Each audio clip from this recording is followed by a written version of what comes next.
Well, guys, I think it's safe to say after we win a big race, we're gonna have to get one, huh? What do you think, Smiley?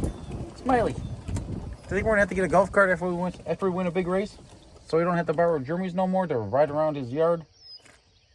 Check out the pond. See any birdies? See any birdies? See the birdies out there? Let's go see if there's any geese out there. Go take a little ride. Then maybe we'll go on the swing set. What do you think? Hey, goofball. Goofball. Well, she's not overly responsive just yet. Yesterday was her 6-month birthday, though. And, I guess that. 6 months. Guess it's not really a birthday. But yeah. Yesterday was 6 months. And tomorrow, we get to go racing. Try to put Smiley back in the winner's circle. Da-da-da-da. Get the talking. Well, we just left Jeremy's, and we're heading to the bus with the trailer and race car. How far is the drive to Tandem Gyms? I think a little over an hour. A little over an hour. It's a little after 11 o'clock in the morning. I think gates open at noon, so we're not doing bad on time. No Prep Mania. 7. That's where we're heading. We've missed a couple of them. We did No Prep Mania 3 with the Dirty 30. Maybe like No Prep Mania 2 and 2.5. I don't remember. And then we did, I think, 5.5 with the Homegrown Hustler. And we missed the last couple. So we don't have the information that some of the other people do. But Train Gangster laid a couple pretty good passes down at War in the Woods. Magnolia's probably not going to be as fast as War in the Woods, but at the same time, we were really close to going quite a bit faster at War in the Woods with the car. So I think we could run pretty much the same tune-ups. I think I'm going to try to make I want to run probably the same tune-ups in the car, and we're just going to make a couple little chassis changes that I didn't really have time to make before War in the Woods. So see how the cars play out.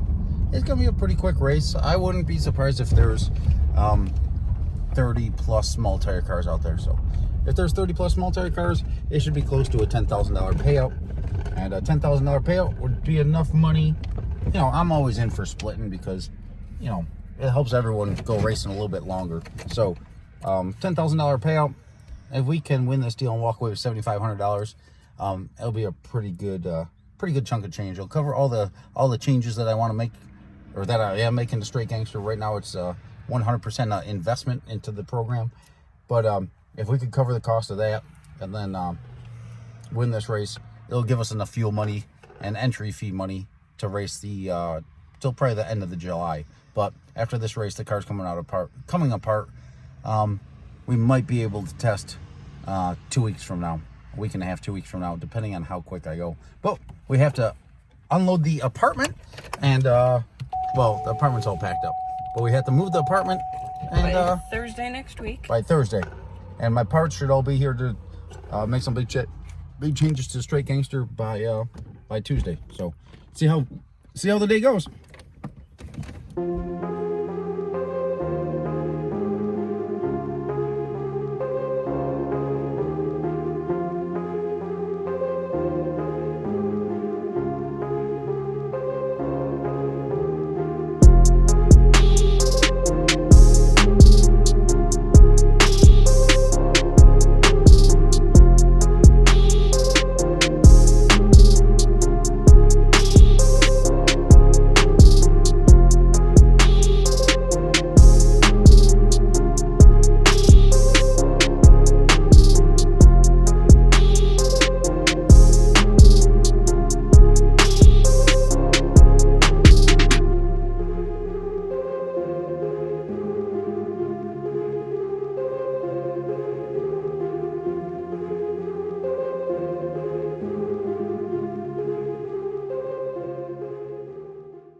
quarter mile. Your destination will be on the right.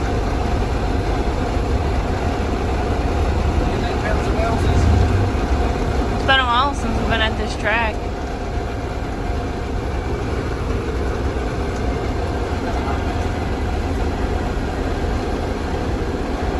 I don't know how you're going to make it in here.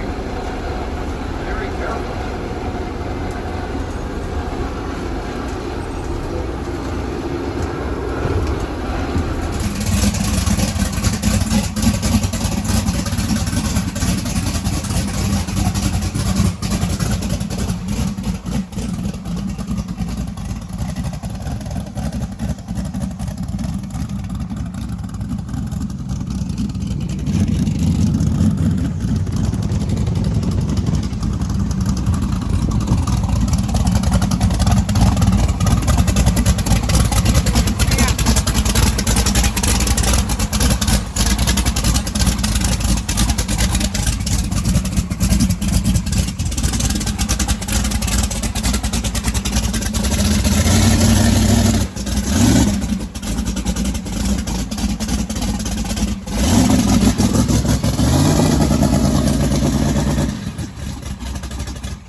we are out here on a fine Saturday in Ohio.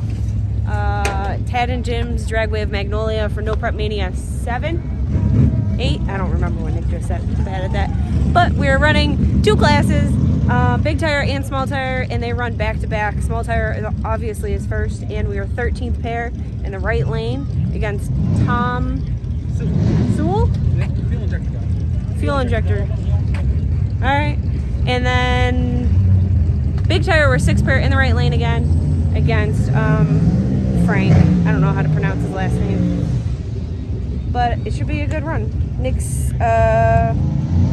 made some minor changes, but for the most part, the car is basically the same way it was from War in the Woods. So we'll see how it does. They scraped the track, I don't know, yesterday or this morning, and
LZ.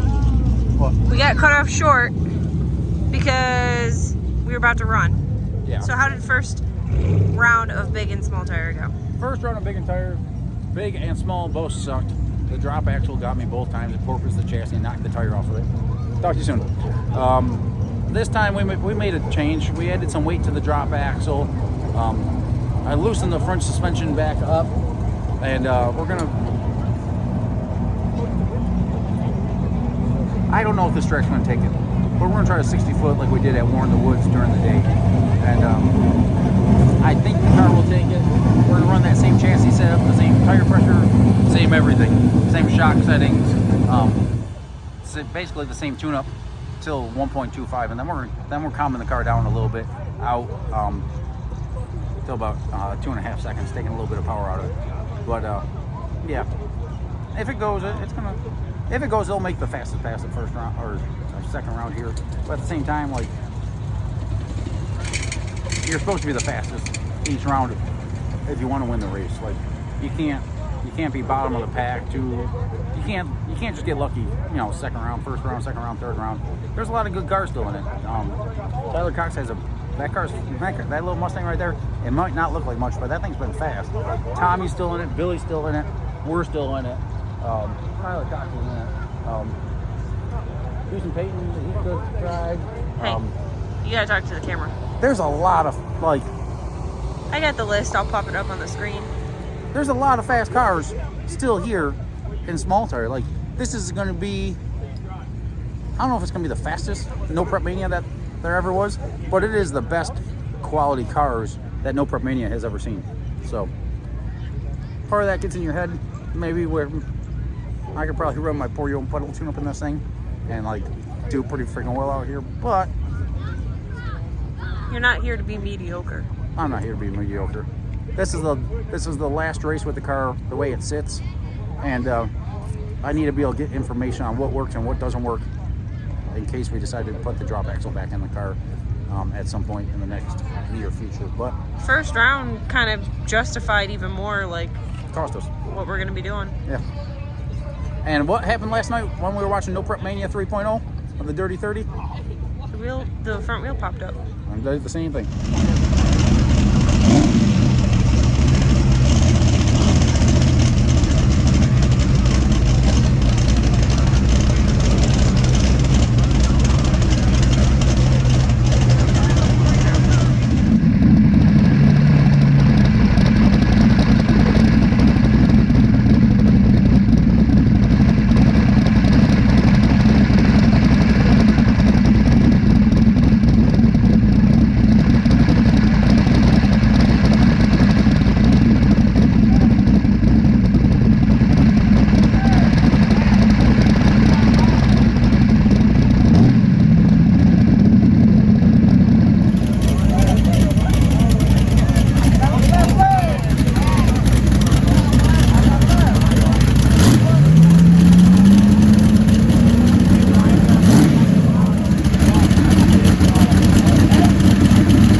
So guys, no Prep Mania. It was a pretty cool event, but I could honestly say that was below Our standards.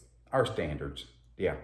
With how well the car's been doing in 2023, I thought we had a decent chance at it. There's a lot of good cars that came in from Delaware, Connecticut, Michigan, of course, Ohio, Pennsylvania, New York, Indiana. There's good quality cars up in the Northeast that came out to this race. It ended up being a 34 car field, and we were able to run big tire and small tire on 28.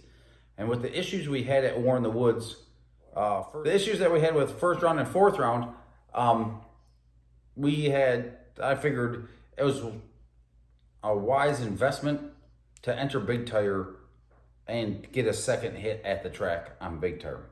So I made the changes, made a change to the car to try to get it to not porpoise the chassis, which happened at first round and fourth round at War in the Woods, which cost us, I don't want to say it cost us the race, but we had a pretty good car out there at War in the Woods. So made that change, and it didn't work first round. So first round of big tire came around. I made a change to try to get that wop out of the car, because that, with the drop axle under the car, when it does that porpoising thing, it slows it down like a ridiculous amount. So we tried that, didn't work. So then I tried the third option for second round of small tire that has usually all three methods have worked, and that one didn't work either. So like that was just what did you call it? It was the nail in the coffin. It was essentially the nail in the coffin for the chassis changes I want to make starting here Tuesday probably. We're here at our friend's Jeremy's place, and this is Sunday morning. We got back about 2 o'clock in the morning back here, but we got to pack up the apartment. It's already pretty much packed up. But we got to move out of the apartment this week. Then I'll be back down here on Tuesday or Wednesday to start doing the chassis changes. We're probably not going to be racing for 2 weeks. The next race that is on our schedule is Gangster's Paradise, home of War in the Woods, June 30th and July 1st. We're going to be stocked up on merchandise, and hopefully we have a good weekend, because that weekend was pretty bad. But I made an investment to go through and make the changes that this car needs, and I firmly believe they're going to pay off. But some money that last yesterday would have been good, would have been helpful. But you know what I didn't realize? What? There was a ladies' race. We could have entered the car in 3 classes. We probably should have. I would have at least had a stand a chance. Yeah, maybe. I would have backed it down and we would have went faster than everyone else by slowing the car down a whole lot. I would have put the Porter and Puddle tune up in there, and probably could have been competitive in all 3 classes. Oh well, that's how it goes sometimes. But we're gonna be coming out with the car's gonna be quite a bit different. So I have some Mickey Thompson tires on the way. Not sponsored by them or nothing, but it's just a different style of tire, different sidewall construction and stuff like that. We've been running the Hoosiers. I tried Mickey Thompson on the car. Mickey Thompson is coming out with some new tires that I'd like to try, but they're not. You've tried Mickey's on Straight Gangster? Yeah. And it just did the same freaking thing. Yeah. So with the chassis changes that we're making to the car, it should benefit. But that's going to come up here shortly. We have the engine stuff is just about done at Givens Motorsports. I'm going to try to pick that up sometime. I don't know. Probably after the chassis changes are done. Should probably pick that stuff up. And yeah, I guess Gangster's Paradise, June 30th and July 1st will probably be the next race that we're at. So Brown County Dragway? Yep, home of War in the Woods. We're going to try to, we might see if Jeremy will bring his motorhome down and the golf cart down for the event. So we have a place for air conditioning for Smiley Miley and Lady Gangster, and Sexy Rexy doesn't really care. He just hangs out in the creek. But that is the plan. We should be able to get 2 or 3 days of worth of good quality testing in before that event. And we should have the best car we've ever had. And like Maddy said, last night was just, it was confirmation of what Something you've been contemplating doing, and it just for it's like justifying your choice of making that Yeah. change. with the Homegrown Hustler had a really long ladder bar setup on it, and it worked phenomenal. I was able to do some really cool stuff with the 3-shock setup up front. It worked. That car was good, and it was very, very consistent. That car just it was impossible for me to miss a tune-up. Not to say it that way, but like I could be off on a tune-up this much, or like this much. On this car, you can't be off the tune-up like this much. Like if I take a little bit of power out of it, the tire pressure has to change. The tune-up has to change, but it has to change with the shock settings, and like it is so freaking finicky. All cars are like that, but Straight Gangster is very, very finicky with getting all that stuff matched up perfectly. So once we get that, once we get these chassis changes worked out, make the chassis work a little bit smoother in the first 60 feet, this sucker's gonna be bad. Don't get me wrong, we have 60-footed, just as quick, I don't wanna say just as quick, but right in the top tier with the cars. We have 330 with some of the best cars in the small tire no prep game. But to do that consistently with this car it's pinpoint accuracy, and you can't run against, you can't miss your tune-up by this much and slow down, 3 or 4 car lengths. Like, that's just brutal. That's no way to be successful doing this stuff. So guys, we appreciate everyone that supports the journey. We have the tumblers coming out that will be here for Gangster's Paradise. We'll have the hats, Hustling Horsepower hats for Gangster's Paradise. We're gonna be restocked with t-shirts and hoodies and all the rest of that stuff. And guys, we appreciate stickers. Yeah, all the stickers. There's a couple of them. That one. We got the big Hustling Horsepower stickers too. We'll have all that stuff at Gangster's Paradise, and of course on hustlinghorsepower.com on the website. We appreciate it, guys. I'm gonna get back to work making some room in the shop, in my buddy's shop, so we could get Straight Gangster in here and Work on it. eliminate another couple ways to lose. Yeah. Eventually we'll be good. We appreciate you guys. We'll see you soon.